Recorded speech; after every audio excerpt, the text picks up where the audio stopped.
Assalamualaikum warahmatullahi wabarakatuh. Kembali lagi dengan mata pelajaran IPS. Kali ini kita akan belajar tentang IPS ya. Namun sebelumnya jangan lupa subscribe dan nyalakan lonceng dulu untuk membantu perkembangan channel ini.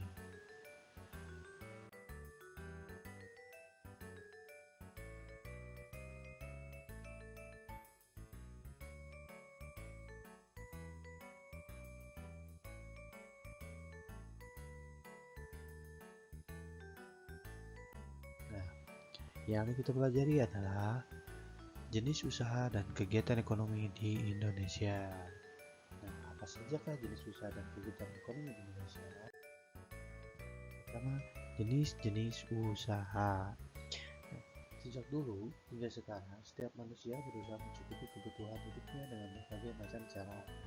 Cara-cara yang ditempuh akan mendatangkan hasil untuk mencukupi kebutuhan dalam hidupnya. Kebutuhan hidup manusia antara lain makan, pakaian, perumahan, tempat tinggal, pendidikan, kesehatan, rekreasi, komunikasi, dan transportasi. Itu semua merupakan bagian dari kebutuhan lahir atau materi, tetapi kebutuhan batin seperti harga diri, keamanan, ketentraman, dan kenyamanan juga merupakan kebutuhan hidup setiap manusia. Untuk memenuhi kebutuhan hidup dalam masyarakat, ada beberapa kegiatan jenis usaha yang dapat menghasilkan barang dan jasa. Yang pertama adalah pertanian. Nah, usaha pertanian ini biasanya dilakukan di daerah pedesaan karena tanahnya yang masih luas. Tanah pertanian ditanami sayur mayur, buah-buahan, dan palawija. Lahan pertanian juga dimanfaatkan untuk perkebunan. Tanaman perkebunan diantaranya adalah cengkeh, teh, karet, coklat, tembakau, kopi, dan kelapa sawit. Jenis usaha yang kedua adalah industri. Nah, apa itu industri? Industri adalah kegiatan yang mengolah bahan mentah menjadi barang jadi. Akan tetapi, ada juga industri yang hanya mengolah bahan mentah menjadi bahan setengah jadi atau bahan jadi. Ada industri besar dan industri kecil, jadi dibagi dua ya. Industri besar menggunakan peralatan dan modal tenaga kerja dalam jumlah yang besar. Nah, kalau industri kecil menggunakan peralatan modal dan tenaga kerja yang tidak sebesar industri besar. Industri kecil antara lain perajin mebel, pembuat tahu dan tempe, dan perajin keramik. Nah, yang ketiga adalah perdagangan ya. Jadi jenis usaha yang ketiga adalah perdagangan. Apa itu perdagangan? Perdagangan adalah semua hal yang berhubungan dengan kegiatan jual beli. Nah, kegiatan ini membeli barang atau jasa dari suatu tempat pada waktu tertentu, kemudian menjualnya ke tempat lain dengan tujuan memperoleh keuntungan. Melalui proses perdagangan, pemilik pabrik dapat membeli bahan baku yang dibutuhkan oleh pabriknya untuk diproses menjadi barang konsumsi. Ini yang ketiga adalah perdagangan. Lanjut, yang keempatnya adalah jasa. Jadi jenis-jenis usaha yang keempat adalah jenis jasa. Nah, apa itu jenis jasa? Jenis jasa adalah segala aktivitas atau manfaat yang ditawarkan produsen kepada konsumen. Jasa tidak berwujud dan tidak menghasilkan apapun, tetapi memberikan pelayanan terhadap konsumen. Jasa lebih mengutamakan keahlian keterampilan khusus. Contohnya, pekerjaan yang menjual jasa adalah guru, pengacara, dokter, montir mobil, bank, rumah makan, dan perusahaan perjalanan wisata. Nah, kalau jasa ini mah usahanya itu tidak berbentuk barang ya, tapi merupakan berbentuk jasa. Kegiatan ekonomi di Indonesia. Nah, apa sajakah kegiatan ekonomi di Indonesia? Mari kita simak. Kegiatan ekonomi Indonesia yang pertama adalah produksi, distribusi, dan konsumsi. Apa itu kegiatan produksi?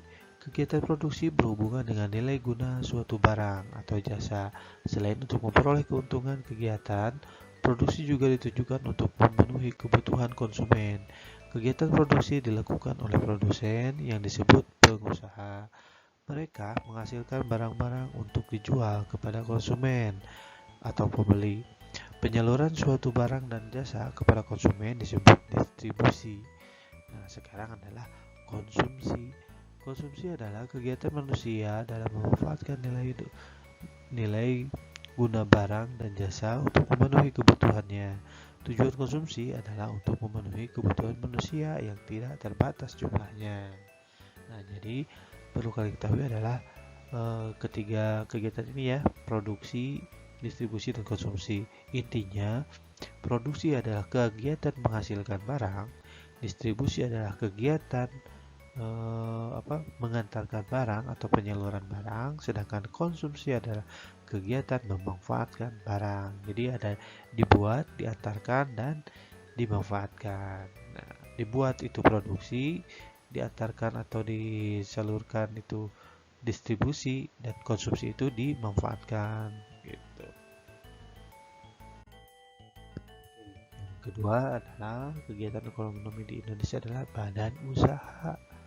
Nah, badan usaha adalah dibagi dua ya. Dalam kegiatan ekonomi di Indonesia terdapat 3 bentuk badan usaha, yaitu badan usaha milik negara, badan usaha milik swasta, dan koperasi. Jadi bukan dibagi dua tadi, tapi dibagi 3 ya.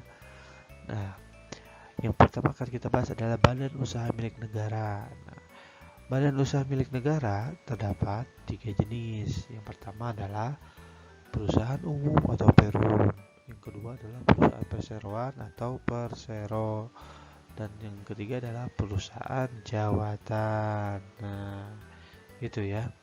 Nah, perusahaan umum ini bisa kalian sering lihat itu di seperti pemasaran minyak bumi ya, atau kita sering kenal pom bensin. Nah, itu termasuk kepada perusahaan umum ya. Nah, yang kedua adalah persero. Ada beberapa perusahaan negara yang berubah menjadi perusahaan perseroan. Contohnya adalah Perupos, Giro yang sekarang Perupos dan Giro yang sekarang berubah menjadi PT Pos Indonesia. Nah, terus perusahaan perseroan berbentuk perseroan terbatas dan modalnya dimiliki oleh negara melalui Kementerian BUMN. Selain melayani masyarakat, persero juga mencari keuntungan. Contoh persero adalah PT PLN, PT Jasara Harja, PT Balai Pustaka, dan PT Telkom. Jadi kalau perusahaan persero ini mencari keuntungan ya sifatnya. Oke. Nah, selanjutnya adalah perusahaan jawatan. Nah, apa itu perusahaan jawatan? Nah, perhatikan baik-baik ya. Tujuan didirikannya Perjan atau perusahaan jawatan adalah untuk mengabdikan diri dan memberikan pelayanan kepada masyarakat. Perjan yang ada saat ini umumnya bergerak di bidang pelayanan kesehatan, misalnya Rumah Sakit Cipto Mangunkusumo di Jakarta. Nah, jadi biasanya kalau Perjan ini merupakan pelayanan kesehatan ya, bisa juga itu disebut rumah sakit. Nah, itu. Selanjutnya akan kita bahas badan usaha milik swasta. Nah, kalau tadi yang kita bahas adalah badan usaha milik negara, sekarang yang kita bahas adalah badan usaha milik swasta. Nah, dalam badan usaha milik swasta, seluruh modalnya merupakan milik perorangan atau kelompok. Bentuk perusahaan swasta antara lain sebagai berikut. Nah, yang pertama adalah perusahaan perorangan, yang kedua adalah firma, yang ketiga perseroan terbatas atau PT, yang keempat adalah persekutuan komanditer atau CV. Nah, mari kita bahas yang pertama dulu ya, perusahaan perorangan. Nah, perusahaan perorangan merupakan badan usaha yang memiliki atau yang dimiliki oleh satu orang dan dijalankan sendiri oleh pemiliknya. Nah, ini kalau perusahaan perorangan seperti namanya adalah perusahaan yang hanya dijalankan oleh perorangannya atau dijalankan sendiri oleh pemiliknya. Maka dari itu disebut perorangan ya, perusahaan perorangan. Nah, yang kedua adalah firma. Nah, apa itu firma? Firma adalah badan usaha yang dimiliki oleh beberapa orang. Nah, berbeda dengan perusahaan perorangan. Kalau perusahaan perorangan itu hanya dimiliki oleh satu orang, kalau firma itu dimiliki oleh beberapa orang. Nama firma biasanya diambil dari nama anggota. Para pemilik firma menyerahkan kekayaan pribadi sesuai yang tercantum dalam akta pendirian perusahaan. Harta tersebut menjadi harta atau kekayaan firma. Demikian juga hutang ditanggung bersama oleh para anggota. Nah, badan usaha ini didasari kepercayaan antar anggota. Jadi, kalau firma itu modalnya itu sama-sama, kalaupun ada hutang itu juga ditanggung sama-sama ya, seperti itu. Nah, kalau yang ketiga itu adalah perseroan terbatas. Nah, atau disebut juga PT. Perseroan terbatas atau PT adalah bentuk perusahaan yang didirikan dengan modal yang dibagi atas kepemilikan saham perusahaan. Para pemegang saham atau persero ikut serta dalam pengambilan keputusan dan kebijakan perusahaannya yang disesuaikan dengan besar atau kecilnya saham.